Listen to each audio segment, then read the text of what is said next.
Oh, Molly, yes. Sangria, Cindy. Oh, sangria will be perfect. Got a kick, yeah? Oh, I love a kick.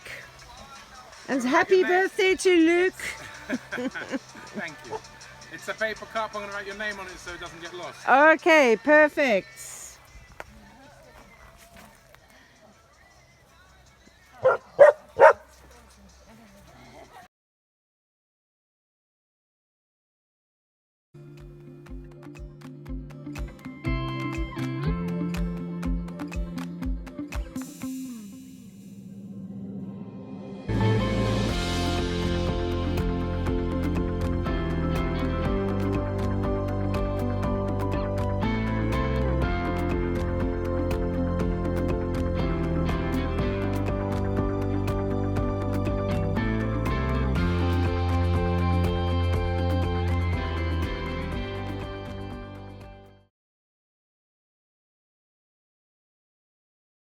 So I don't have the fancy honey extractor, but I've got a pot, and I bought this sieve thing that I'm going to use to see if this will work. So I've watched a whole lot of videos to see how to extract honey without a proper extractor.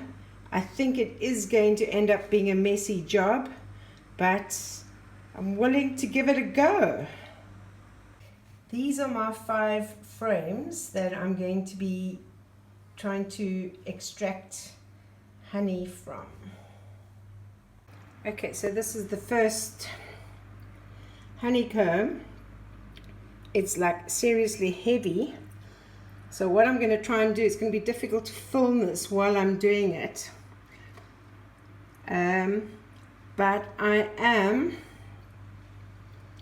going to try and see if I can cut this with a knife. Let me just put the camera down. Oh wow, that's all I can say. So I've got a knife in, and I am just slicing down behind the comb, and you can see all the honey just running down.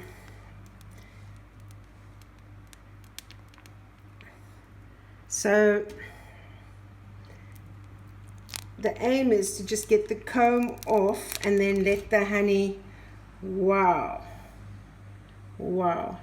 just let the honey drain, and through this strainer that I've got, and then hopefully it'll go into the pot below. Seems to be going everywhere other than the pot below. Okay, let's hope this is going to work. Okay, I do seem to have made quite a bit of a mess of it. I don't know how they cut it off and then they keep the comb part intact. So I've actually just destroyed a frame completely, and I've made like a mess everywhere else. Sigh. And I'm not just saying that because this is my honey, but this is the most delicious honey I've ever tasted. So I think I must just let this drain a little bit. The honey still seems to be coming out of it. I don't know if I need to like try and squash it down. I've got like I don't have a spatula here, but I'm just using the egg lifter. If I squash the honeycomb a little bit and then try with the next frame and hope it goes a bit better. I think I'm getting quite a bit of honey out. I think it's still got to drain a little bit. I'm not sure what to do with all this wax or what I do, but yeah, this is a learning curve. So this honey is just from one frame. I think it's quite a lot. So I've emptied out the honeycomb from this strainer, and I'm going to try another frame, see if I can get more honey. So I have finished all 5 frames now. You can see here's a pile of honeycomb, and you can see there's quite a bit of honey still seeping from that. So I might drain this off as well to get that honey. Here's the last frame that I have just put in here now, which is now going through the sieve. There's a lot of honey in this frame. I'm sure I haven't got all the honey, but you know what? I got a lot. I'll just try and spread this so it can drain through. I'm going to leave this one to drain. This honeycomb is very juicy with honey still. But if I lift this up just a little, you can see the pot is almost full to the top of honey. I'm very pleased with this first attempt. Yeah, so I'm going to melt that down, but this is a whole full pot of honey I've got, and I'm now going to give my friend, he's got a, oh, it's actually a lovely honey jar. I'm going to fill it up with some honey. This is a little tour of the cottage so far. You can see what an amazing job Lloyd has been doing. We've left the ones near the roof. We're going to go back and do that. So we're just making sure the bottom area is nice and stable and done. But look, he's done this wall. He's now starting on the back wall. And this corner is very tricky because near the top there's a lot of little stones in there and the mud, it's all quite loose. But I think he's doing a fantastic job. Thank you very much. It looks stunning. So these are the batteries for the solar system that we're going to have to put in a, we're going to try and find a cool spot. It is stinking hot today, over 40.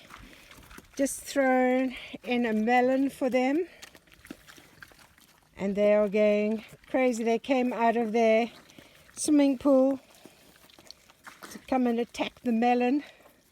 Every time they see me or hear my vehicle, they reckon it's food time.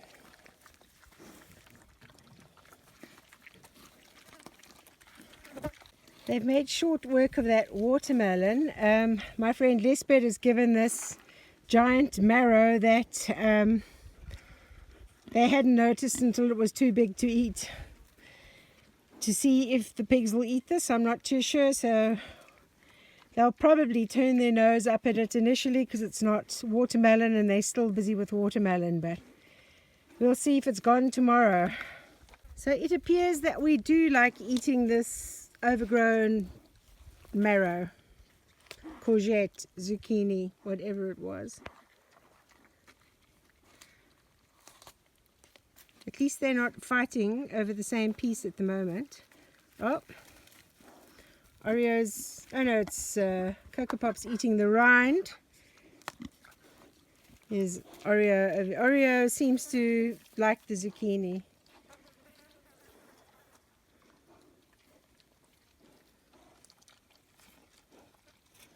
But they actually seem to be managing the heat better than we are.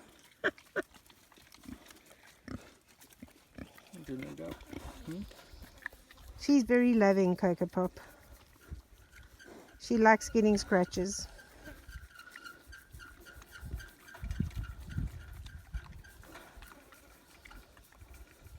Oreo's only affectionate if he knows you're going to give him food. And here we have my hippopotamus pig. She's carried a watermelon rind to her swimming pool. So she was first in the pool with watermelon like it was her cocktail. I wonder if Oreo's going to now go and pinch her watermelon rind. Maybe she's coming to fetch another one. They're waddling along. Oh, yep. Coming to get another watermelon rind. There's Oreo in his puddle. It's like she just goes and has like a little roll around and a bathe, and then she's back. That's 5-star accommodation for them, isn't it? Yeah. Oh. Yeah, look at him. He's chasing her watermelon rind she took in now. She's going to go back in and he's going to have scoffed it all.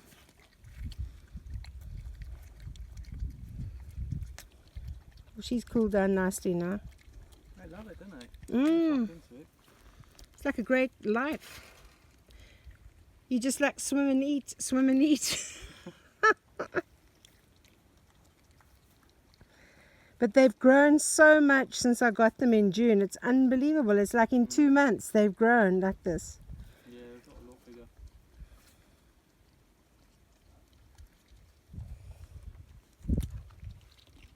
So this is the clearing again. You can see my mushroom rock. And Lloyd had never been to this part of the farm before. He's very excited to see that I had this. And he's come up with a great idea that I can get...